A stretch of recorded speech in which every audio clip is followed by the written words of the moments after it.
जब लग गुरु मिले न साचा, तब लग गुरु करो 10 पांचा। क्या गुरु बदल सकते हैं? क्या गुरु बदलने से पाप लगता है? अध्यात्म के इस मैदान में आखिर सही गुरु कौन है?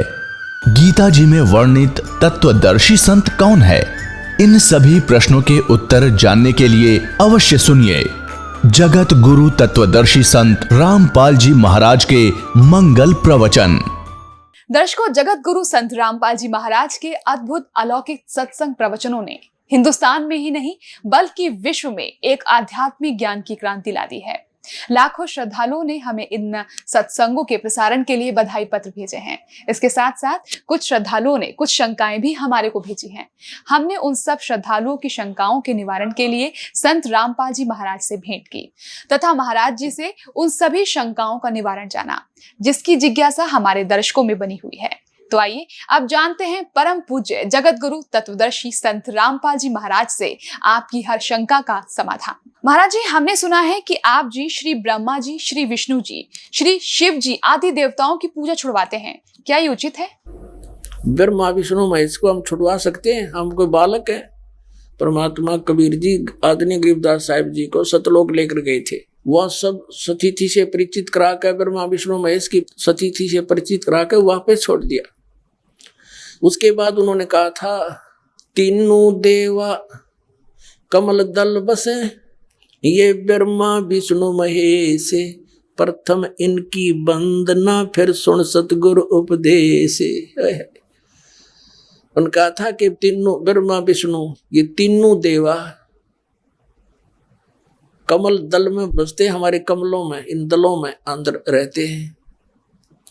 और प्रथम इनकी वंदना, ये मंत्र जो करते हैं इनकी साधना करते हैं। और फिर सुन सतगुरु उपदेश, सतगुरु के ज्ञान को सुनो और उसका पूरा कंप्लीट कोर्स लो, तब ये बात बनेगी। अब ब्रह्मा विष्णु महेश हमारे कोई दुश्मन नहीं है। कई कहते हैं कि आपके गुरु जी तो ब्रह्मा विष्णु महेश को छुड़वाते हैं। ब्रह्मा विष्णु महेश को हम छुड़वा सकते हैं? अब जैसे ऊर्ध्व मूलम अधः शाखम, ऊपर को जड़ वाला, नीचे को तीनों गुण रूपी शाखा वाला, उल्टा लटका हुआ संसार रूपी वृक्ष है। अब इसमें क्या है? ऊपर को जड़ता पूर्ण परमात्मा, नीचे को तीनों गुण रूपी संसार रूपी वृक्ष की शाखा है। तो क्या कोई शाखा को काट देगा बुद्धिमान व्यक्ति? पेड़ की शाखा को कोई काटने की कहेगा कि इसको तो फेंक दो काट के, फिर लटका के करेंगे बाकी का हम? तो कहने का भाव ये है कि जैसे परमात्मा कहा करते कि जैसे हमने भक्ति रूपी पौधा बीजना है और हम नर्सरी से कोई पौधा लाए, कैसे बीजेंगे? उसको गड्ढा खोदेंगे और उस गड्ढे में उसको जड़ों की तरफ से दबाकर मिट्टी में, फिर उस जड़ों की मूल की सिंचाई करेंगे। तो मूल की यानी जड़ की पूजा करेंगे हम, तो वो पौधा पेड़ बनेगा, उसकी टहनियां बड़ी बड़ी हो जाएंगी, तीनों गुण रूपी शाखा। तो उन शाखाओं का फल लगेगा और फल के लिए हम सारा प्रोसेस अपना कर रहे हैं, फल प्राप्ति के लिए हम कर रहे हैं। तो वो हमने तोड़ने नहीं होते, हमने ऐसे करना है, अपनी way of worship according to the spiritual करना है, शास्त्रों के अनुसार करना। देखना, ये समझ लो हम एक पौधा लाए तो ये है बुद्धिमता। जड़ों को गमले में यानी मिट्टी में डाला, दबा दिया और पूजा शुरू कर दी, सिंचाई। ये जड़ कबीर परमात्मा है इस संसार रूपी वृक्ष की।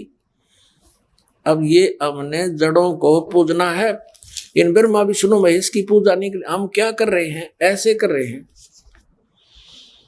ये बता, बालका वाला काम कर रखे हमने, हंसी नहीं आवे। हम ऐसी पूजा कर रहे हैं, उल्टा काम कर लिया हमने। ब्रह्मा विष्णु महेश को हम इष्ट रूप में पूज रहे हैं, गमले में ला दिए ब्रह्मा विष्णु महेश और ये पूजा कर रहे हैं। तो कोई क्या कहेगा? समझदार व्यक्ति ने घर सीधा कर ले इसने, और वो लड़े, हट जा दूर, खबरदार तूने क्या कर दिया।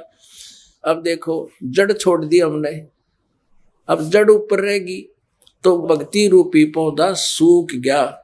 ये यूजलेस है। ये शास्त्र विधि को त्याग कर शास्त्र विरुद्ध साधना है, ये उल्टा बीजा हुआ भक्ति रूपी पौधा। और हमने ऐसे करने को कहा, तो इसमें इसकी पूजा करेंगे भगवान कबीर साहब की, फिर हमारे शास्त्र अनुकूल कर्म बनेंगे। शास्त्र अनुकूल संस्कार होने से ये फल ब्रह्मा विष्णु महेश ने देना हमारे को, क्योंकि यहाँ के ये प्रधान है, इबिन का फल लगेंगे। अब इसका प्रमाण देते हैं। अपने आत्माओं परमात्मा ये कहा करते, तुम साधना ठीक करो और फिर आपको लाभ होगा पूरा। अब तुम साधना कर रहे हो उनकी जो आपको कुछ दे ही नहीं सकते।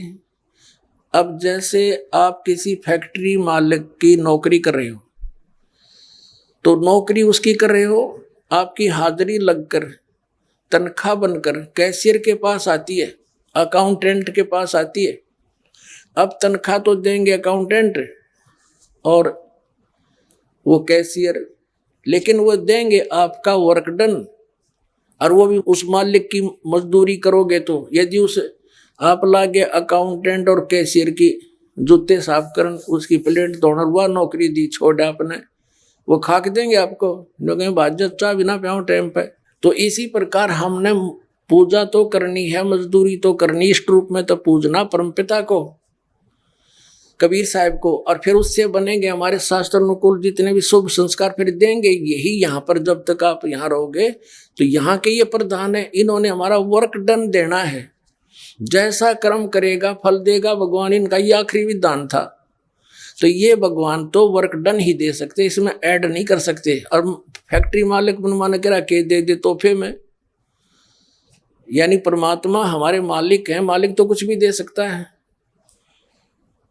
अब और थोड़ा सा दिखाते हैं, क्योंकि कंसेप्ट इससे जुड़ा हुआ है। इसी गीता जी अध्याय नंबर 3 के, ये श्रीमद् भगवद गीता अध्याय नंबर 3 के आपको दिखाते हैं, श्लोक 10 से लेकर 15। ये देखिएगा, श्रीमद् भगवद गीता अध्याय नंबर 3 के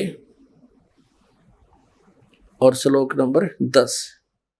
प्रजापति ब्रह्मा ने कल्प के आदि में यज्ञ सहित प्रजाओं को रचकर कहा था, तुम लोग इस यज्ञ के द्वारा, यज्ञ माने धार्मिक अनुष्ठान, शास्त्र अनुकूल वृद्धि को प्राप्त हो। यह यज्ञ तुम लोगों को इच्छित भोग प्रदान करने वाली हो। 11वें में कहा है, यज्ञ के द्वारा देवताओं को उन्नत करो और वो देवता तुम लोगों को उन्नत करें। इस प्रकार निस्वार्थ भाव से एक दूसरे को उन्नत करते हुए तुम लोग कल्याण को प्राप्त हो जाओगे। 12वें में फिर कहा है, यज्ञ के द्वारा बढ़ाए गए देवता, बताओ देवता ने क्या हम पकड़ कर बढ़ावाएंगे, खींच कर बढ़ावाएंगे उन्हें। अब ये विधि बता रखी है कि शास्त्र अनुकूल साधना करने से, जड़ की पूजा करने से ये तीनों देवता रूपी शाखा बढ़ जाएंगी, बड़ी हो जाएंगी, फिर ये फल देंगे। देखिए, यज्ञ के द्वारा, शास्त्र अनुकूल साधना के द्वारा बढ़ाए हुए यानी बढ़े हुए देवता, ये तीनों शाखाएं तुम लोगों के बिना मांगे ही इच्छित भोग निश्चित देते रहेंगे। उन देवताओं को दिए हुए भोगों को जो पुरुष उनके बिना दिए स्वयं भोगता है वह चोर है। अब क्या सिद्ध हो गया कि जैसे हम मूल की पूजा करेंगे, मूल की यानी जड़ की पूजा करने से टहनी बड़ी हो जाएंगी, ये देवता बढ़ गए, बड़े होकर ये फलों से लथपथ हो जाएंगे, ये टहनी बिना मांगे देंगे अपने आप, क्योंकि हम मूल की पूजा कर रहे हैं तो अपने आप इनका बस की बात नहीं, देने पड़ेंगे फल हमारे को। आगे देखो, और जो फिर कहते हैं धर्म दान नहीं करते तो वो तो चोर हैं, वो फिर स्वयं भोगता है बिना उनको दिए यानी बिना कुछ दान किए तो चोर है। 13वें में कहा है, यज्ञ से बचे हुए अन्न को खाने वाले श्रेष्ठ पुरुष सब पापों से मुक्त हो जाते हैं, और जो पापी लोग अपने शरीर पोषण के लिए ही अन्न पकाते हैं वे तो पाप ही खाते हैं। इसका कहने का भाव ये है, अपने आत्माओं, यहाँ पर सतलोक आश्रम बरवाला जिला हिसार हरियाणा में पूरे विश्व में एक ये स्थान है जहाँ शास्त्र अनुकूल साधना होती है। अब ये क्या बता रहे हैं, यज्ञ से बचे हुए अन्न को खाने वाले श्रेष्ठ पुरुष संत यानी अच्छी आत्मा तो सब पापों से मुक्त हो जाते हैं। हम सबसे पहले परमात्मा का भोग निकालते हैं, भोजन का भी, हलवे का प्रसाद बनकर आता है वो भी, उसको भगवान के भोग लगाकर फिर शेष अन्न को वितरित किया जाता है। तो ये कहते हैं यज्ञ से बचे हुए अन्न को खाने वाले संत, साधु संत भक्त, यज्ञ से बचे हुए अन्न को खाने वाले संत है, यानी साधु संत भक्त आत्माएं, अच्छी आत्माएं सब पापों से मुक्त हो जाते हैं। अब कहने का भाव ये है कि यहाँ पहले भगवान को भोग लगा के शेष बचे हुए अन्न को उसके बच्चों को वितरित किया जाता है, वो महापाप नाशक बन जाता है। तो यहाँ आओगे तो सारी साधना मिल लेगी आपने, तो सब पापों से मुक्त आप होगे। ज्ञान सुनोगे, धर्म यज्ञ, ज्ञान यज्ञ, प्रणाम यज्ञ, सारी यज्ञ, सब साधना, पूरा ट्रीटमेंट दिया जाएगा। फिर कहते हैं जो दान धर्म नहीं करते हो तो चोर हैं भगवान के। जिन हर की चोरी करी और गए राम गुण भूल, ते बिदना बागुल किए वो फिर झूलें उल्टी झूल। कहते हैं जिन हर की चोरी करी, भगवान ने जो आपको दान दिया है, धन आपके संस्कार में, उसको आगे दान जो नहीं करता वो तो चोर बताया भगवान का। तो फिर क्या बताते हैं देखिएगा आगे, इसमें निष्कर्ष निकल रहा है। तीसरे अध्याय का हमने ये 13वां श्लोक पढ़ लिया।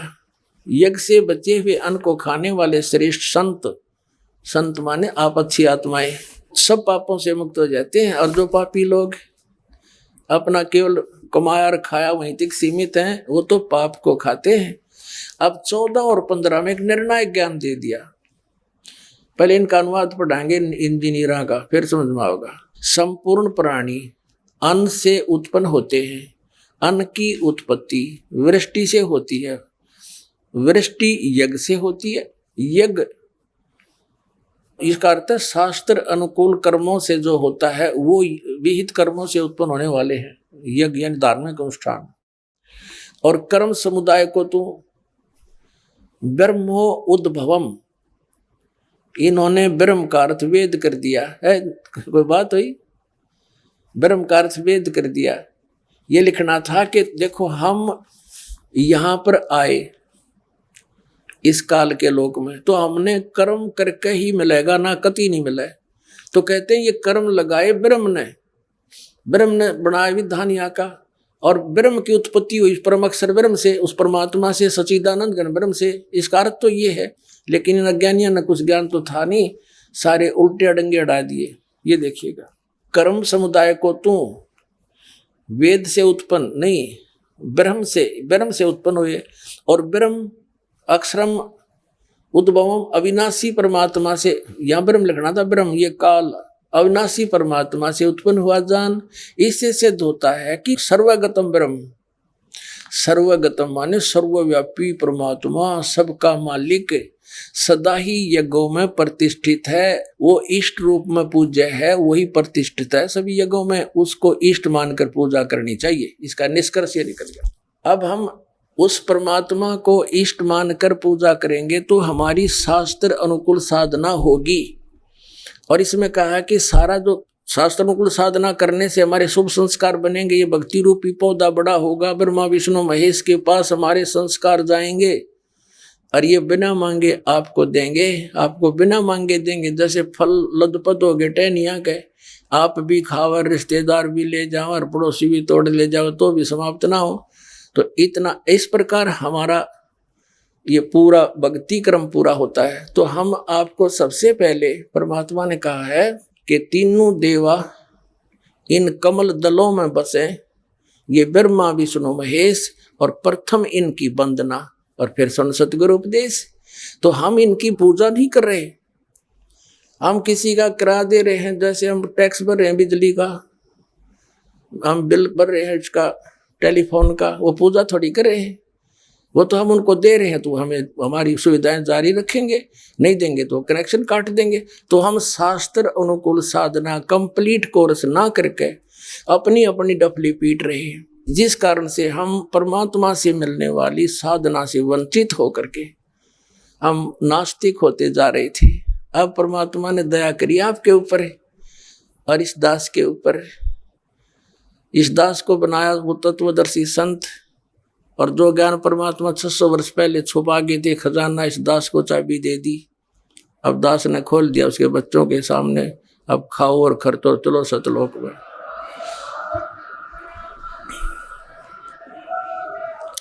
महाराज जी, श्रीमद् भागवत गीता के अध्याय 18 के श्लोक 66 में व्रत शब्द है, जिसका अर्थ हिंदी शब्दकोश में जाना लिखा है, जबकि गीता अनुवादकर्ताओं ने इसका अर्थ आना किया है। कृपया इस पर प्रकाश डालिए। श्रीमद् भगवत गीता अध्याय नंबर 18 के श्लोक नंबर 66 में एक व्रत शब्द है।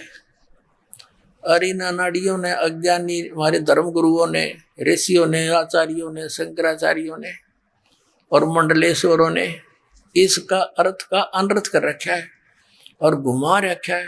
कोई तो कहता है कि उसके समास में ऐसे बन जाता है फल। अब इसमें समास के करेगा, व्रज माने जाना है, गो माने जाना है, इंग्लिश वर्ड है, और उसका अर्थ आना करता। वो कितना समझदार है, कुछ भी बनाए जो व्याकरण उसके अंदर, वो सेंटेंस को समझ नहीं सका। अब देखिएगा उसमें क्या अर्थ है। श्रीमद् भगवत गीता, गीता प्रेस गोरखपुर से प्रकाशित है, जय दयाल गोविंद का इसके अनुवादक है। इसके 18वें अध्याय के 66वें श्लोक में आपको दिखाते हैं। ये है श्रीमद् भगवत गीता अध्याय नंबर 18 और श्लोक नंबर 66। इसमें क्या लिखा है? सर्व धर्मान प्रीतज्य माम एकम शरणम व्रज अहम तवा सर्व पापे भ्य मोक्षामि मां शुच। इन्होंने क्या कहा? संपूर्ण धर्मों का अर्थात पूर्ण कर्तव्य कर्मों का मुझ में त्याग कर, धर्मों को मुझ में त्याग कर केवल तू केवल एक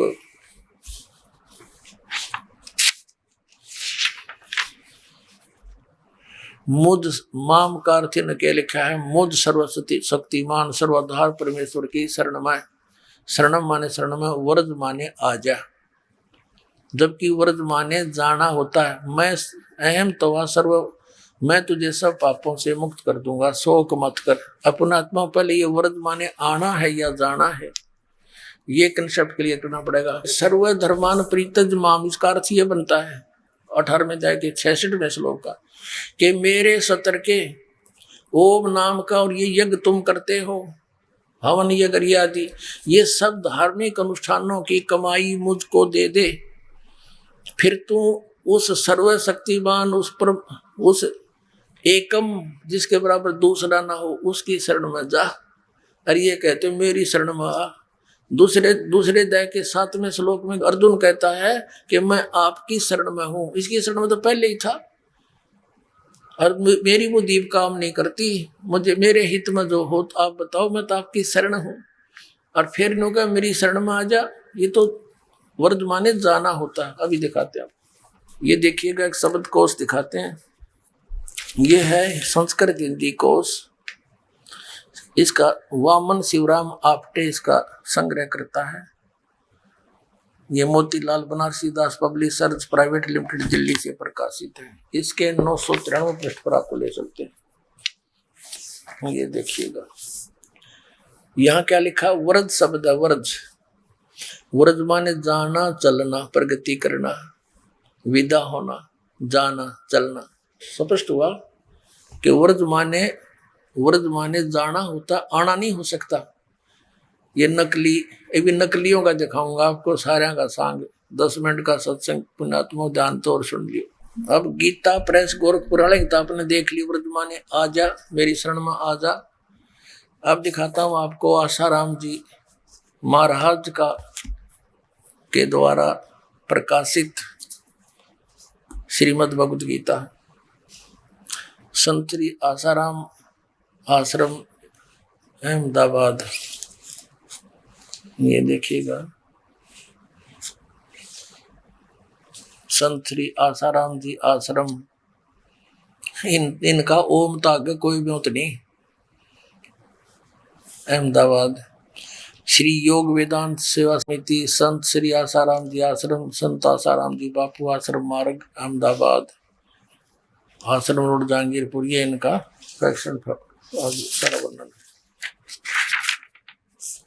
अब इसमें देखिएगा ये 18वें अध्याय का 18वां अध्याय संक्षेप मोक्ष संन्यास योग 66वां श्लोक। सर्वधर्मान परित्यज माम एकम शरणं व्रज। संपूर्ण धर्मों को अर्थात संपूर्ण कर्तव्य कर्मों को मुझ में त्याग कर तू केवल मुझ सर्वशक्तिमान सर्वाधार परमेश्वर की शरण में आ जा। ठीक है। अब नंबर 2 ये दिखाते हैं सतपाल अंशादेश वालों के द्वारा अनुवाद। ये कहाँ से छपा है? श्रीमद् भगवत गीता। जय गुरुदेव वंदे विष्णु श्री कृष्ण वंदे जगत गुरु। श्रीमद् भगवत गीता अनुवादक हैं ब्रह्मलीन महात्मा सत्यानंद, महात्मा सर्वज्ञानंद आदि संपादक अंशादेश। प्रकाशक मानव उत्थान सेवा समिति 2/12 पंजाब विभाग नई दिल्ली। और ये मुद्रक है Rajeshwari photo setters private limited Delhi. और इसका ये देखिएगा, ये सतपाल जी महाराज हैं, श्री सतपाल जी महाराज। ये इसके ये देखना, ये इनको मान्य है ये अनुवाद। ये 18वां अध्याय और यहाँ का रखा है इन्होंने। ये 61, 62, 63 तक यहाँ है, 64 से लेकर और 66 तक। सर्वधर्मान परित्यज माम एकम शरणं व्रज, इसका अनुवाद इन्होंने यहाँ किया है कि सर्व धर्मों के कर्मों को छोड़कर केवल मेरी शरण में आ। नंबर 2। अब आपको दिखाते हैं तीसरा, सुधांशु जी महाराज। ये सुधांशु जी महाराज, इन्होंने ये कहाँ से छपी है? प्रकाशक हैं विश्व जागृति प्रकाशन ओंकारेश्वर महादेव मंदिर, जी ब्लॉक मानसरोवर गार्डन दिल्ली। मुद्रक हैं इंटर इंडिया पब्लिकेशंस, D17 राजा गार्डन नई दिल्ली। ऐसे ऐसे ये यहाँ पर। अब इसके हम 18वें श्लोक को दिखाते हैं आपको। ये 18वां अध्याय मोक्ष संन्यास योग 66वां 18वां अध्याय का 66वां श्लोक। सर्वधर्मान परित्यज माम एकम शरणं व्रज। संपूर्ण धर्मों का आश्रय छोड़कर तू केवल मेरी शरण में आ जा। ठीक है। 3। अब चौथा दिखाते हैं आपको। अब देखिएगा, एक पूरा जो कितना बड़ा, इसका अनुवाद देखकर हैरान हो जाओगे। तो साधक संजीवनी नामक है इसका टीका, श्रीमद् भगवद गीता का टीका श्री राम सुखदास जी ने किया है। श्रीमद् भगवद गीता स्वामी राम सुखदास जी। प्रकाशक हैं वे मुद्रक के गीता प्रेस गोरखपुर गोविंद भवन कार्यालय कोलकाता का संस्थान। ये इनके फॉक्स और फोन नंबर है। इसने तो कमाल कर रखा है। देखियो, ये देखो 18वें अध्याय का 66वां श्लोक। ये है 66वां श्लोक। सर्वधर्मान परित्यज माम एकम शरणं व्रज अहम तवा सर्व पापेभ्यः मोक्षामि मा शुच। यहाँ क्या अनुवाद किया इन्होंने, देखिए। संपूर्ण धर्मों का आश्रय छोड़कर तू केवल एक मेरी शरण में आ जा। ठीक है। और इस अज्ञान को और अधिक अज्ञान बनाने के लिए कितने कागज बांध रखे इसने। अब देखो 1200 से शुरू होता है ये 18वें अध्याय का 66वां श्लोक। और आओ दिखाए आपको और तरह के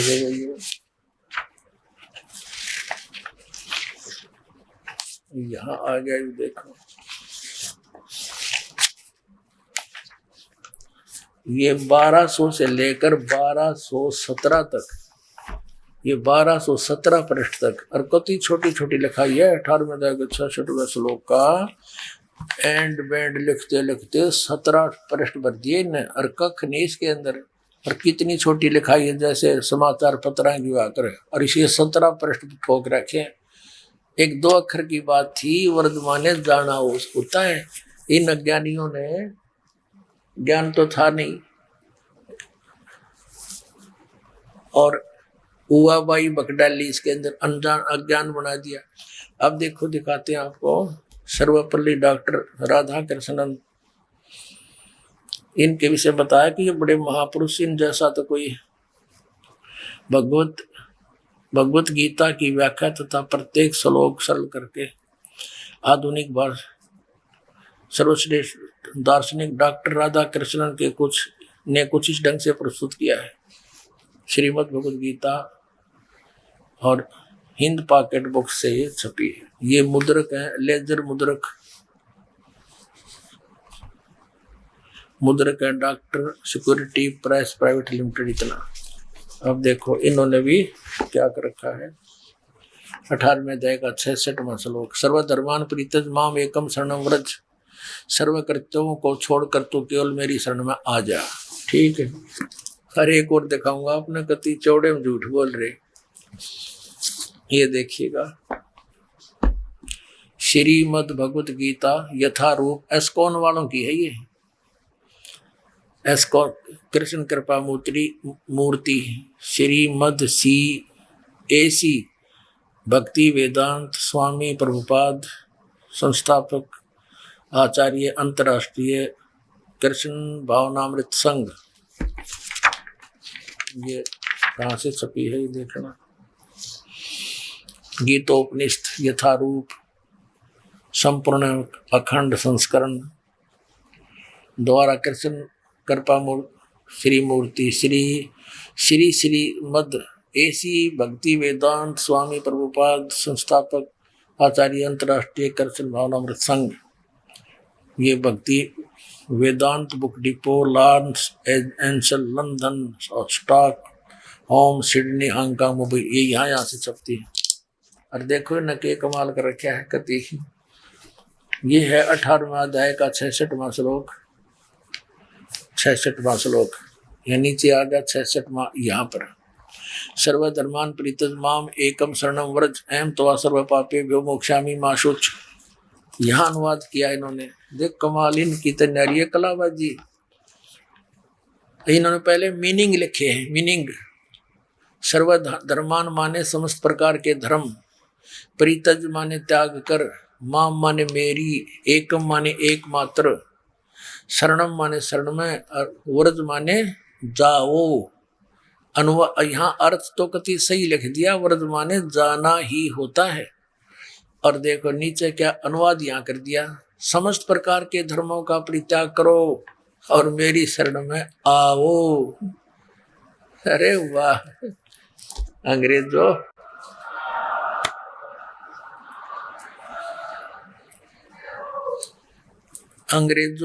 ये थे हमारे विद्वान पुरुष, कक्का पता नहीं न, और महर्षि आचार्य और शंकराचार्य कब आ गई है। आपको और दिखाते कलयुगी महर्षि के द्वारा इसका कैसे समाधान किया शंका का।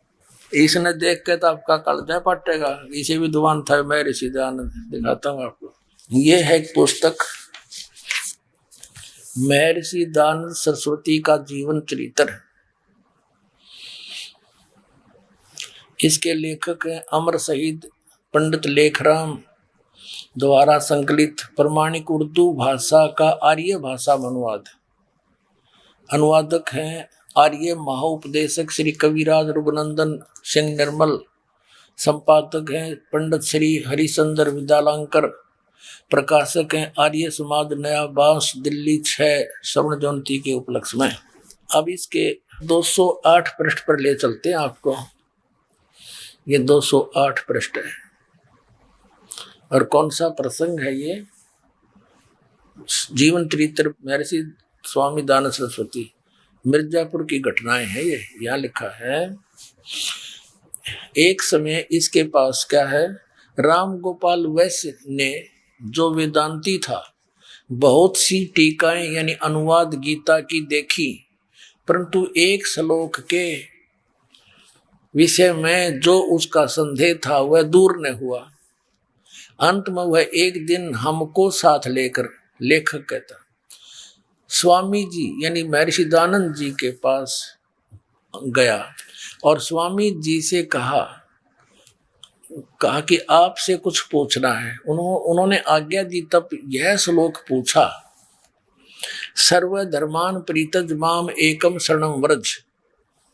स्वामी जी ने कहा इसके बारे में, देखो ये राम गोपाल वैश्य था, कोई लाला जी वेदांती था, बुद्धिमान था, इसका ये बात खटकी कि व्रज माने जाना होता है और सब ने आना कर रखा है।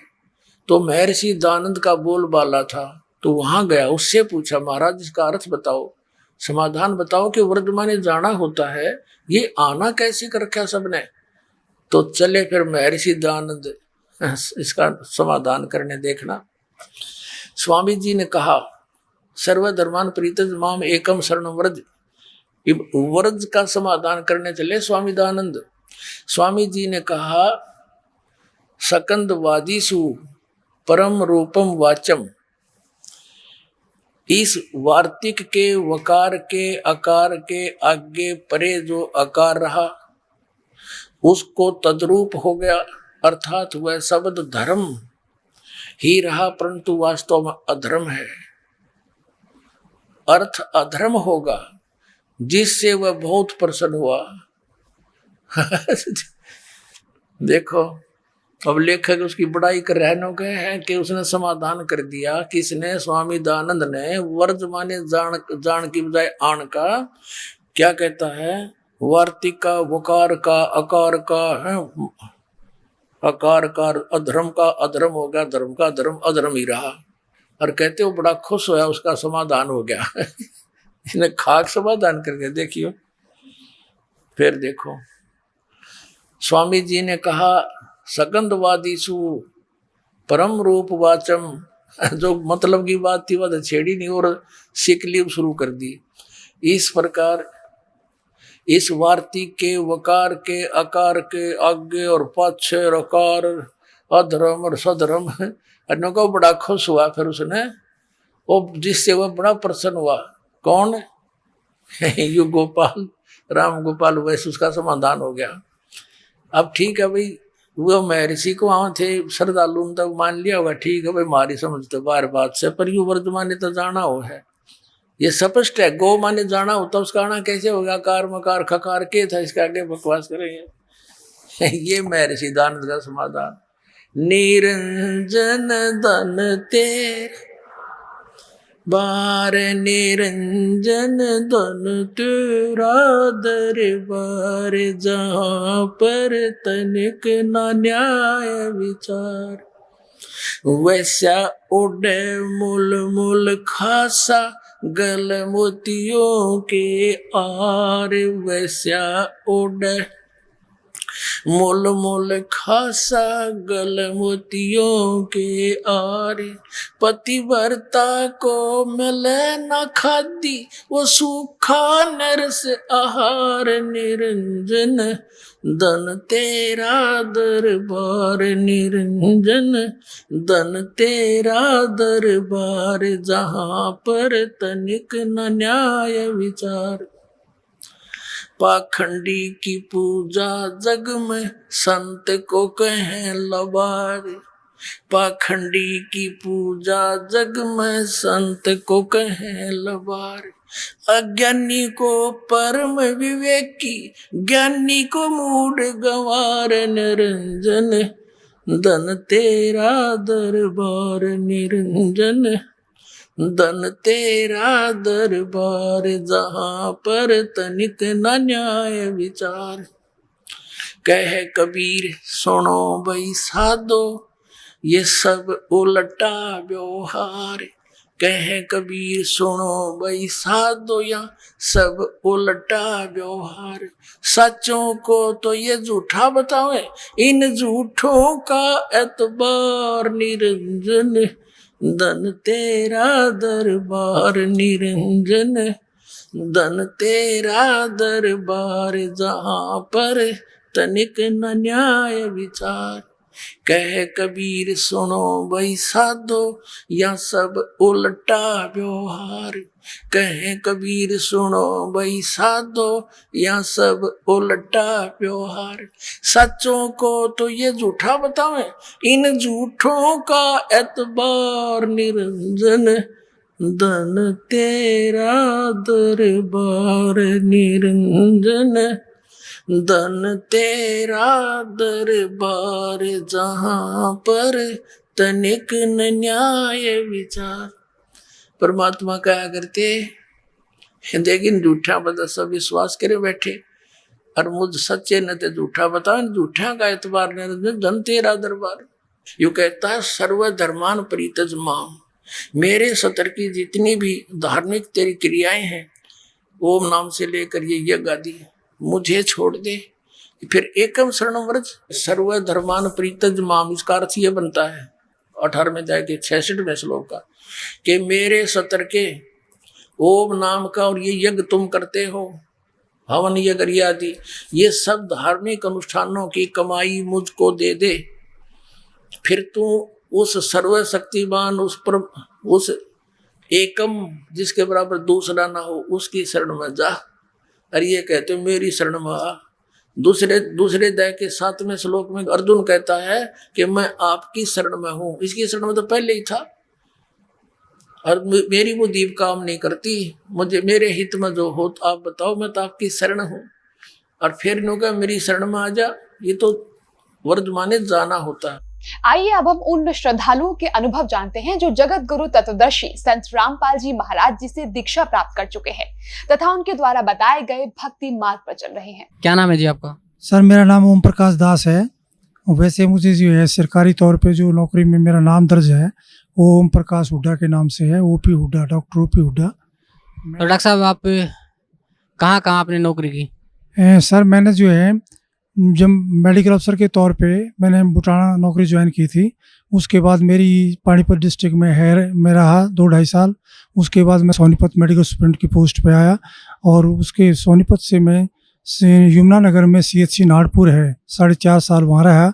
नागपुर से मेरी बदली जो है बिलासपुर जिला यमुनानगर में ही जो है बदली हुई। वहाँ से मैं CHC डीघल आया 2005 दिसंबर में, और CHC डीघल से मेरी प्रमोशन हुई CMO झज्जर की जो है, और 2 साल 1 महीना में CMO झज्जर रहा।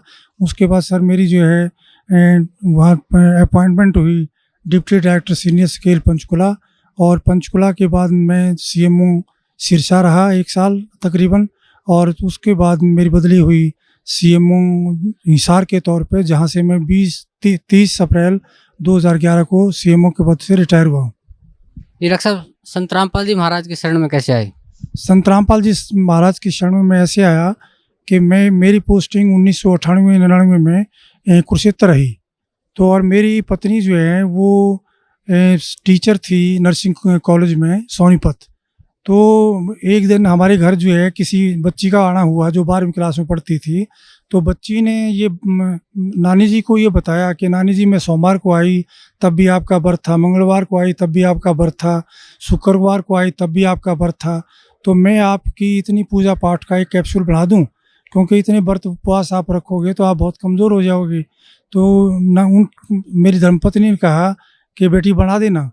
तो उस बिटिया ने कहा कि संत रामपाल जी महाराज का सत्संग हर तीसरे संडे को सोनीपत में होता है, और आपको इस संडे को तीसरे संडे को मैं आपको लेके जाऊंगी। तो मेरी धर्मपत्नी ने पहले सत्संग में ही मालिक का नाम ले लिया और नाम लेकर कुरुक्षेत्र आ गई। कुरुक्षेत्र आने के बाद मुझे बताया तो मैं जो हूँ थोड़ा सा ये भौचक्का रह गया कि मेरे पूछे बगैर कैसे ले लिया। तो मैं राधा स्वामी डेरा सत्संग ब्यास में चला गया, और पीछे 2 घंटे बाद मेरी पत्नी वहाँ पहुँच गई। और उसके बाद जो है हम वहाँ का सत्संग सुना। तो सत्संग पहले भी सुने थे, लेकिन वहाँ मेन डेरे पे ये देखा कि कोई उनका जो प्रवर्तक है, गुरु है, वो सत्संग नहीं करता है, वहाँ तो सीढ़ी चला दी जाती है। उसके बाद में हम वापस आ गए, और फिर मैंने संत रामपाल जी महाराज के हर तीसरे संडे को सत्संग सुने 5-6। और तब मेरी पत्नी ने जब मैंने नाम नहीं लिया तो मेरे घर में जो है 3 दिन का गुरु ग्रंथ साहब का जो पाठ रखवा दिया, जो गरीबदास जी का ग्रंथ कहते हैं। तो कबीर परमेश्वर की वाणी है जो कि, तो उसमें तो संत रामपाल जी महाराज जो है 25 तारीख को भोग लगाने के लिए उस पाठ को आने, और मैंने 25 दिसंबर 1999 को संत रामपाल जी महाराज से जो है नाम दान लिया। उस दिन के बाद मालिक की दया है, मैं मालिक के चरणों में ही जो लगा हुआ हूँ। डॉक्टर साहब जो भक्ति आपके पूज्य गुरुदेव संत रामपाल जी महाराज ने दी है, उस भक्ति से आपको क्या लाभ मिला? सर, जो मेरे पूज्य गुरुदेव संत रामपाल जी ने जो भक्ति दी है, उससे उसके दौरान मालिक ने एक वाणी का उल्लेख करते थे कि जम जो राजा से डरे मिटे कर्म के लेख, अदली अदल कबीर हैं कुल के सतगुरु एक। तो मेरे जीवन के अंदर ये वाणी जो है बिल्कुल जो कि तो खरी उतरती है, क्योंकि मैं कलोई गांव में रोहतक ज़िला में पैदा हुआ था और मेरी डेट ऑफ बर्थ 12/4/1953 है और मैं 5वीं क्लास में अमृतसर चला गया था और वहाँ पे पवित्र हरमंदिर साहिब के ही नकल पर जो है हिंदुओं का जो है दुर्गाना टेम्पल है। तो उस दुर्गाना टेम्पल में जो हूँ एक सेवक था, बहुत बूढ़ा व्यक्ति, वो ज्योतिषी काम भी करता था। तो उन्होंने मुझे कहा, मेरे बड़े भाई को जैसे जो है मास्टर जी कहते थे, तो मुझे छोटे मास्टर जी कहा करते थे कि छोटे मास्टर जी इधर आओ। तो उन्होंने मेरा हाथ दे करके ये मुझे बताया कि काके बेटा आप जो है डॉक्टर बनोगे और आपकी उम्र जो है 50 वर्ष है। तो मैं 50 वर्ष की आयु को जो है सुन करके, तो जब उनका भगत जी का संत जी का जो भी ज्योतिषी थे उनका हाव भाव देखा, तो वो एकदम से सहम गए कि बच्चे को आपने उम्र गलत बता दी कि भाई ये ऐसा ना हो कि चिंता में पड़ जाए। तो उम्र तो उन्होंने ठीक बताई थी, लेकिन चिंता मगन ना हो जाए बच्चा, विचलित ना हो जाए। लेकिन मालिक की दया थी कि जो है मैं विचलित नहीं हुआ और अपनी डॉक्टरी की पढ़ाई सुन करके डॉक्टर बनोगे, तो अपनी पढ़ाई के अंदर ही मैं लीन हो गया और डॉक्टर ही बना। और जब मैं सर्विस में आया तो मुझे याद नहीं रहा काल के दबाव से, जैसे पता लगा संत रामपाल जी की वाणी से कि हमारे ऊपर काल का बहुत प्रेशर है, तो हमारी बुद्धि का कंट्रोल भी उसके हाथ में है। जब तक आप उसकी भक्ति या अन्य देव देवताओं की भक्ति करते हो, तो मुझे वो याद नहीं रहा कि तेरी उम्र 50 साल है। लेकिन जब मुझे जो है 10-11 अप्रैल की रात्रि को और ये मेरे हाथों में दर्द होना शुरू हुआ, मेरी छाती में दर्द होना शुरू हुआ, तब मैंने अपने बच्चों को, पत्नी को कहा कि पीजीआई रोहतक में चलते हैं, टेस्ट कराते हैं। तो वहाँ जा कर के देखा, एक जवान डॉक्टर था बहुत अच्छा, उसको मैंने अपना परिचय दिया कि मैं HMS 1 ए ग्रुप का आदमी हूँ, SMA हूँ, डॉक्टर OP हुड्डा हूँ, मेरे ये क्लास फेलो हैं, मेरे ये टीचर हैं, आपको किसी की चीज़ की आवश्यकता पड़े आप उसको बुला लेना। तो उसने मेरी स्थिति देख करके जो है दाएं बाएं टेलीफोन किए सीनियर व्यक्तियों को, तो उसके बाद जो है मुझे इस ICU में शिफ्ट करने लगे हो। तो मुझे पता लग गया कि जो है भाई मेरे को कोई बहुत गंभीर बीमारी है। लेकिन संत रामपाल जी महाराज ने बता रखा था सत्संगों के दौरान कि जब भी तुम्हारे ऊपर कोई विपत्ति आ जाए, तो तुरंत आप उसी टाइम जो है, यदि प्रथम मंत्र मिला हुआ है तो प्रथम मंत्र, और दूसरी स्टेज का सतनाम मिला हुआ है तो सतनाम, और सार नाम मिला हुआ है तो सार नाम उच्चारण करना शुरू कर देना। तो मैंने परमात्मा की, संत रामपाल जी की कृपा से वैसा ही शुरू कर दिया था। और मुझे जो है ये ऐसा महसूस नहीं हो रहा था कि मैं वाकई में ही इतना गंभीर बीमार हूँ जो मुझे ICU में शिफ्ट किया जा रहा है। लेकिन जो है वहाँ पे 1.5-2 घंटे बाद जो है अचेतन अवस्था में मैं चला गया, और अचेतन अवस्था में बाहर तो डॉक्टर जो है, जैसे मुझे पता लग गया कि वो लिखा पढ़ी करवा रहे हैं कि बहुत अच्छा डॉक्टर था और ये बचा नहीं सकते हम, इसके जो है अंतिम समय लगभग नज़दीक आ गया है। तो बाहर तो फाइलों पे ऐसे जो लिखवा रहे थे, आपको कहीं ले जाना हो तो ले जाओ मेरी पत्नी को, मेरे बच्चों को, जो कि ये बात सुन करके वो रोने लग गए। और मैं अचेतन अवस्था में जो हूँ, मुझे देख रहा हूँ कि काल के दूत जो है मेरे को लेने मेरे निकट आ रहे हैं, और निकट आकर के मुझे कह रहे हैं कि आपका समय पूरा हो गया है, हम आपको लेने आए हैं। तो मैं उनसे कुछ कह पाता इससे पहले ही कबीर परमेश्वर ने मेरे सिर पे पंजा रख दिया, और जो है उनका चित्र मुझे प्रतिबिंब की तरह शीशे में जैसे नज़र आती है फ़ोटो, ऐसे नज़र आया। और इस अक्षण भर में ही कबीर परमेश्वर के हाथ के ऊपर, पंजे के ऊपर संत रामपाल जी का पंजा, और जो शरीर के ऊपर जो है संत रामपाल जी का शरीर जो है हो जाता है। तो जो है संत रामपाल जी ये कहते हैं कि कबीर परमेश्वर ने आपकी जो है उम्र जो है भक्ति के लिए बढ़ा दी है। तो इस बात पर मेरा बहुत रोना छूट जाता है कि मालिक, आप ही स्वयं कबीर परमेश्वर है, आप चोला धारण करके आए हो, आप ही जो है ये सारे खेल कर रहे हो मालिक, आप ही कबीर परमेश्वर हैं। और इस काल के लोक में मालिक आपकी दया के बगैर कोई भक्ति नहीं कर सकता, आप ही भक्ति करा सकते हो मालिक। तो इतना कहकर मुझे रोड़ा छूट जाता है और काल के दूत जो है संत रामपाल जी महाराज को देख करके दूर भागने लग जाते हैं और मैं सचेतन अवस्था में अपना सो जाता हूँ। तो जब 3 दिन मुझे आईसीयू में हो गए तो मैं उठ करके जो है बाथरूम में पेशाब करने के लिए बाथरूम के लिए जाने लगा। तो एक सीनियर डॉक्टर का राउंड हो रहा था प्रोफेसर का, तो उनमें से एक सीनियर डॉक्टर भाग करके आया। उसने जो मुझे पकड़ के कहा, डांटा कि डॉक्टर साहब तुम क्या कर रहे हो, तुम्हें कोई अकल नहीं है, तुम्हें जो इतना भयंकर हार्ट अटैक हुआ था, हम हैरान है कि आप बच कैसे गए हो, तुम आपको पैदल नहीं चलना है बिल्कुल, तो आप बैठो अपने बेड पे, व्हील चेयर मंगाते। तो इस प्रकार से संत रामपाल जी महाराज ने मेरी उम्र दान दिया। संत रामपाल जी महाराज के बारे में मैंने अपने मेडिकल PGI-MS के स्टाफ को, डॉक्टरों को बताया, लेकिन जो है परमात्मा के बगैर, संत रामपाल जी की महाराज की के बगैर जो है कोई किसी, ये आध्यात्मिक चैनल है जो हर एक में प्रेजेंट है, ये आध्यात्मिक चैनल और नहीं हो सकता। मालिक जिसका आध्यात्मिक चैनल ऑल करते हैं वही हज़ारों किलोमीटर दूर से और देश विदेशों से यहाँ पर के मालिक की वाणी सुनने के लिए, मालिक के पथ पे चलने के लिए आ रहे हैं। तो मालिक की जैसे वाणी है, मुझे ये भी मैं उनको अपने कर्मचारी अधिकारियों को सुना करता था कि मासा घटे ना तिल बढ़े, विध ना लिखी जो लेख, और साचा सतगुरु मेट कर ऊपर मार दे मेघ। ये मालिक मेरे साथ बिल्कुल जो का तो कर दिया आपने कि काल ने लिखा हुआ है कि मैं एक भी सांस तुम्हें जितना दे रखा है उसको बढ़ाऊंगा नहीं, ना वो बढ़ा सकता है, ना उसकी पूजा पाठ से बढ़ सकता है, ना देव देवताओं की पूजा पाठ से ये बढ़ सकते हैं। मालिक ये आप ही कर सकते हो, आप सत्य हो, आपकी वाणी सत्य है मालिक, आपका विज्ञान सत्य है, आप पूर्ण परमेश्वर हो। संत रामपाल जी महाराज आप जो चाहे सो कर दें, 14 कोट दूध जम डरी, ऊद बूझ जम त्रास निवारे, चित्रगुप्त के कागज फाड़े। मालिक आप चित्रगुप्त के कागज फाड़ दिए आपने, मेरी उम्र बढ़ा दी मालिक। मेरी धर्मपत्नी श्रीमती शीला हुड्डा 6/12/4 को PGI-MS रोहतक में दाखिल हुई। तो मेरी उस टाइम नाहरपुर CHC में पोस्टिंग थी SMO के पद पर। तो मुझे टेलीफोन गया यमुनानगर ज़िले में है ये CHC। मुझे टेलीफोन गया तो मैं वहाँ आया और ये मालिक की आज्ञा ले चुके थे कि जी ऐसा ऐसा हो गया। तो मालिक ने कहा कि अपना इलाज कराओ। तो मेरी पत्नी को वहाँ मैं आया, मैंने देखा स्पेशल वार्ड मिला हुआ था।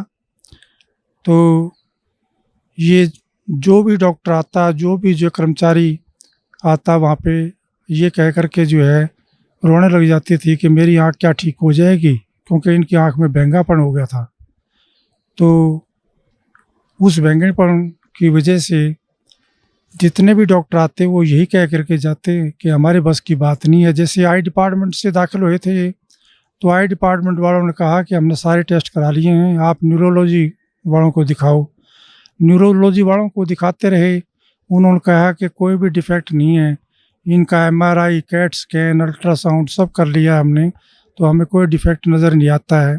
और मैं खुद स्वयं जो आई सर्जन हूँ, MSMD डॉक्टर हूँ, तो आँखों के ऑपरेशन जो मैंने बहुत किए हैं। तो मैं भी हैरान था कि कोई भी जब डिफेक्ट नहीं है किसी में चीज़ में तो ये ठीक क्यों नहीं हो रही हुई है, दवाई क्यों नहीं लग रही है। तो इस प्रकार से वो लगभग जो है 7-8 दिन जो है इधर से उधर स्पेशलिस्टों की जो है राय लेते रहे और हार कर उन्होंने जो है कहा कि आपने कोई ऑल इंडिया या किसी अन्य स्थान पर दिखाना है तो दिखा लो, और ये पता नहीं ठीक होगी कि नहीं होगी, हमारी समझ में जो है इनकी बीमारी नहीं आई है। तो उसके बाद जो है ये संत रामपाल जी का सत्संग था बरवाला में, क्योंकि करौथा में भी सत्संग करते थे। ये 14 दिन के बाद जो यहाँ एक सत्संग यहाँ बरवाला में मालिक का होता था, संत रामपाल जी महाराज का। तो ये बस में बैठ कर के हमें बता करके कि मैं वहाँ जा रही हूँ, और ये बस में बैठ करके यहाँ आई। और संत रामपाल जी महाराज सतगुरु से जो है के चरणों में बैठकर रोते हुए उन्होंने बताया कि मालिक देखो मेरी आँख ठीक नहीं हो रही है। डॉक्टर ने जवाब दे दिया है, आप ही मालिक, आप उम्र बढ़ा सकते हो, तो आप क्या नहीं कर सकते मालिक। तो मालिक ने कहा कि मेरी तरफ देखो, मैं कितने नज़र आता हूँ, आप 2 नज़र आते हो मालिक। दोबारा जो है नीचे करके गर्दन इन्होंने चरणों की सेवा करते टाइम दोबारा मालिक ने कहा देखो कितने नज़र आता हूँ मैं, मेरा 2 नज़र आते हो मालिक, मैं झूठ नहीं बोलूँगी। फिर तीसरी बार मालिक ने कहा कि अब देखो आप। तो मालिक ने जो है सिर पे हाथ रखा हुआ था, तो माँ ये कहने लगी मालिक एक नज़र आते हैं बिल्कुल, मैं बिल्कुल ठीक हो गई हूँ मालिक। तो ऐसे दयालु है परमात्मा, सतगुरु जो चाहे सो करी, 14 कोट दूर जम डरी। ये मालिक आपकी वाणी सत्य, आप सत्य। आपने वाणी में बताया मालिक कि जय सतगुरु मिलते नहीं, जाते यम के द्वार, यम द्वारे में दूत सब करते खींचा तान, उन तक वो ना छूटता फिरता चाँदों खान, चारों खाने में भरमता कबू ना लगता पार, सो फेरा सब मिट गया मेरे सतगुरु के दरबार। हे मालिक, मालिक आपने बड़ी दया करी, आपने जो है मेरी उम्र बख्शी। लेकिन मालिक के दरबार में आने से ये एक सच्ची भक्ति है, और सच्चे पुरुष हैं और सत्पुरुष हैं, और ये स्वयं कवि परमेश्वर ही आए हुए हैं चोला बदल करके, तो ये जो चाहे सो कर दे। तो मालिक ने हमें ऐसा सच्चा ज्ञान दिया है जो धरती के ऊपर कहीं भी उपलब्ध नहीं है। क्योंकि मैं अपने परिवार सहित, बच्चों सहित जो है, पहले हमारी समाजी तो थे ही, क्योंकि रोहतक जिले से बिलोंग करते थे, और डीएवी स्कूल, डीएवी कॉलेज में पढ़ा। उसके बाद जो है हमने जैन मुनियों का नाम लिया। उसके बाद हम ब्रह्म कुमारी आश्रम में भी माउंट आबू गए, उनका भी 1.5-2 साल नाम लिया। उसके बाद जो है एक हमने साईं जी पंजाबी गुरु थे 80 साल के, 10 साल तक वो बनाए। उसके बाद संत रामपाल जी महाराज मिले, तो ये पता लगा कि उनके पास तो कोई भक्ति मार्ग था ही नहीं, कोई मंत्र है ही नहीं, कोई प्रमाण ही नहीं उनके पास। जो संत रामपाल जी महाराज ने हमें जो है सत मंत्र बताए हैं, प्रथम स्टेज के, द्वितीय स्टेज के सतनाम और सार नाम, वो सारे प्रमाणित हैं। गुरुओं की तो भरमार है देश के अंदर, दुनिया के अंदर। सतगुरु वही है जो सच्ची बात बताए परमेश्वर के बारे में, इस जीवन में भी सुख दे और जो है हमें मोक्ष भी दे, सतलोक के रास्ते पर चलाए, सतनाम दे करके, सारनाम दे करके, प्रथम मंत्र दे करके। ये मालिक बड़ी दया करी, मालिक बड़ी दया करी, रजा बख्शना मालिक। ऐसे ही इस काल के लोक में भक्ति एक पल भी नहीं कर सकता मालिक, आप ही करवा रहे हैं जो कुछ, आपकी ही दया है। संत रामपाल जी महाराज दया रखना मेरे ऊपर और मेरे परिवार के ऊपर मालिक। क्या नाम है माता जी आपका? मेरा सुशीला हुड्डा है, मैं मिसेज हुड्डा हूँ, डॉक्टर हुड्डा की पत्नी। मैंने संत रामपाल जी का नाम 1999 में लिया था, और उसी समय से मैं मालिक को यूँ महसूस कर रही हूँ कि जैसे पर कहते हैं कि भी भगवान वो होता है जो अंधे को आँख दे, कोढ़न को काया, बाझन को पुत्र दे, निर्धन को माया। तो ये मालिक स्वयं कबीर साहब आए हुए हैं, इन्होंने मेरी फैमिली में ये प्रूव कर दिया कि हाँ, मैं पूर्ण परमात्मा वाले काम कर सकता हूँ, मैं समर्थ हूँ। डॉक्टर साहब को ज़िंदगी बख्शी, जबकि बचपन में बता दिया था कि 50 इयर्स इनकी एज है। उसके बाद सीवियर हार्ट अटैक हुआ और मालिक ने बचाया। इसी प्रकार 2004 में दिसंबर 6 को मेरी आँख जो एकदम टेढ़ी होगी और डिप्लोपिया हो गया, मीन्स डबल विज़न होगी। देखती थी इधर तो मतलब मुझे लगता था जैसे सब दो हैं। तो मैं बड़ा परेशान हुई, PGIMS रोहतक में एडमिट हुई। मैं 10 दिन एडमिट रही स्पेशल वार्ड में, और मैं जितनी भी इंटर्न्स आती थी उनसे पूछती थी कि क्या इससे पहले कोई ऐसा केस आया है डिप्लोपिया का, क्या मैं ठीक हो जाऊंगी? तो वो कहती हाँ मैडम ठीक हो जाओगे, क्योंकि डॉक्टर्स का तो ये फ़र्ज होता है, साइकोलॉजिकली वो बूस्टअप करती हैं पेशेंट को। लेकिन मुझे नहीं लग रहा था कि मैं ठीक होंगी। सारी इन्वेस्टिगेशंस हो चुकी हैं, न्यूरोलॉजिस्ट को भी दिखा लिया, आई स्पेशलिस्ट को भी दिखा लिया, मेडिसिन वालों को भी दिखा लिया, मेरी इन्वेस्टिगेशन सारी नील हैं, और कैसे ठीक होगा? तो फिर 10वें दिन उन्होंने कहा कि आप छुट्टी ले जाओ, घर चले जाओ। फिर मैं यहाँ मालिक के पास आई तो मालिक को मैंने कहा, हे बंदी छोड़, इससे अच्छा मेरी मुक्ति करो, जब मुझे आपके दर्शन ही नहीं हो रहे मालिक, आप भी मुझे कई कई दिखाई दे रहे हो। तो परमात्मा ने मेरे सिर पे हाथ रखा और कहा, इधर देखो। तो मैंने जैसे मालिक की तरफ देखा तो मैंने कहा, इस पाक पवित्र स्थान पे खड़ी होकर मैं झूठ नहीं बोलूँगी, मुझे आप उतने ही दिख रहे हो, 3-4 ही। फिर दोबारा बोले कि अब देखो, मैंने कहा उतने ही दिख रहे हो। फिर दोबारा मालिक ने जैसे हाथ रखा तो मेरे मालिक एक हो गए थे। तो मैंने कहा, अब एक हो गए मालिक आप, अब मुझे दर्शन अच्छी तरह से हो रहे हैं। ये पूर्ण परमात्मा है, कमी है तो अपने अंदर है। मालिक कहते हैं अपनी वाणी में कि साहिब के दरबार में कमी काहे की नाई, और हंसा मौज न पावता तेरी चूक चाकरी माही। हमारी अंदर चूक है, जैसा परमात्मा कहते हैं इतना मंत्र करना चाहिए वो हम नहीं कर पाते, उनके नियमों पे हम खरे नहीं उतरते हैं, तो ये कमी हमारी है। मालिक पूर्ण है और पूर्ण परमात्मा है। और मैं इतनी भक्ति कर चुकी थी, टूट चुकी थी, मुझे भगवान की तलाश थी। अर्ली एज में मेरे पेरेंट्स की डेथ हुई तो मैं ये सोचती थी, मैंने नर्सिंग प्रोफेशन इसलिए ज्वाइन किया कि मैं किसी की डेथ नहीं होने दूंगी, मैं इतनी सेवा करूंगी कि किसी के माँ बाप ना मरे। और मेरे ब्रदर मेरे से अगेंस्ट हो गए थे। मेरे फादर सर छोटराम के पीए थे, तू लड़की हमारी बेइज्जती करवाएगी, हमारी नाक कटवाएगी, तू ऐसे प्रोफेशन, तू जो कुछ मर्जी कर ले, ये मत कर। मैंने कहा नहीं, मैंने यही करना है। तो मैं जहाँ भी जिस पेशेंट के पास भी खड़ी होती थी उसकी जी जान से सेवा करती थी। और किसी की डेथ भी हो जाती थी तो उनको रिलेटिव्स के साथ ही रोने लग जाती थी, ये सोच के कि ये क्या ज़िंदगी है। इंसान पैदा होता है, मर जाता है, इतना अजीज़ होता है, इतना प्यारा होता है, वो अलग हो जाता है, तो कैसी ज़िंदगी है ये। तो मुझे नहीं पता था कि ये ऐसा भी परमात्मा है जो कि जीवन मरण को भी ख़त्म कर देगा। अब मुझे ये पता चला, परमात्मा कबीर साहब ही जो जन्म मरण को भी ख़त्म करते हैं और ये वायदा भी करते हैं कि अमर करूँ सतलोक पठाऊँ, ताते बंदी छोड़ कहाऊँ। ये सच्चे पुरुष हैं, सच्चे परमात्मा हैं, सच्चे बंदी छोड़ है। अब मुझे ये सेटिस्फेक्शन होगी कि ये सुप्रीम पावर है, इससे आगे कोई भी पावर नहीं है। और इस परमात्मा का जो ज्ञान है, जब साइंस फेल हो जाती है तब ये शुरू होता है। ये प्रूव कर दिया परमात्मा ने हमारे ऊपर कि जब हम डॉक्टर्स ने जवाब दिया और उसके बाद परमात्मा ने ठीक कर दिया, सिर्फ आशीर्वाद दे के ही। तो ये पूर्ण परमात्मा हैं, हर हालत में 101% हैं। और अब ये विश्वास भी हो गया कि दोबारा इस जन्म मरण में हम नहीं आएंगे, हमारा मोक्ष भी पक्का होगा। क्या नाम है बहन जी आपका? साक्षी, कौन सी क्लास में पढ़ते हो? 11th। संत रामपाल जी महाराज की शरण में आने से पहले आप कोई भक्ति करते थे? मैं बचपन से संत रामपाल जी महाराज की शरण में जुड़ी हुई, जिससे हमें और किसी गुरु का नाम उपदेश लेने की जरूरत नहीं पड़ी।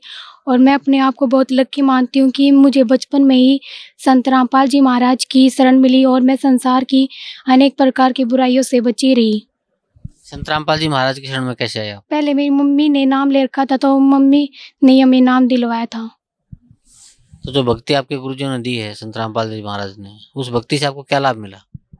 मुझे सबसे बड़ा लाभ तो ये हुआ कि मुझे बचपन में ही संत रामपाल जी महाराज की शरण मिल गई, जो ऋषि मुनियों को भी हजारों वर्षों तक तप करने के बाद भी उन्हें प्राप्त नहीं हुई थी। भगत समाज को क्या संदेश देना चाहते हैं आप? मैं भगत समाज को ये संदेश देना चाहूँगी कि जल्दी से जल्दी आकर के संत रामपाल जी महाराज की शरण में आकर नाम उपदेश लें और मोक्ष प्राप्ति करें, क्योंकि मानुष जन्म दुर्लभ है, ये मिले ना बारंबार। जैसे तरवर से पत्ता टूट गिरे तो फिर बोरने लगता डार। और मनुष्य और पशु पक्षी में सिर्फ इतना ही अंतर होता है कि मनुष्य भक्ति कर सकते हैं और पशु पक्षी भक्ति नहीं कर सकते। इसलिए मनुष्य जीवन को व्यर्थ न गवाए और संत रामपाल जी महाराज की शरण में आकर के नाम उपदेश ले और मोक्ष प्राप्ति करें। धन्यवाद बहन जी आपका।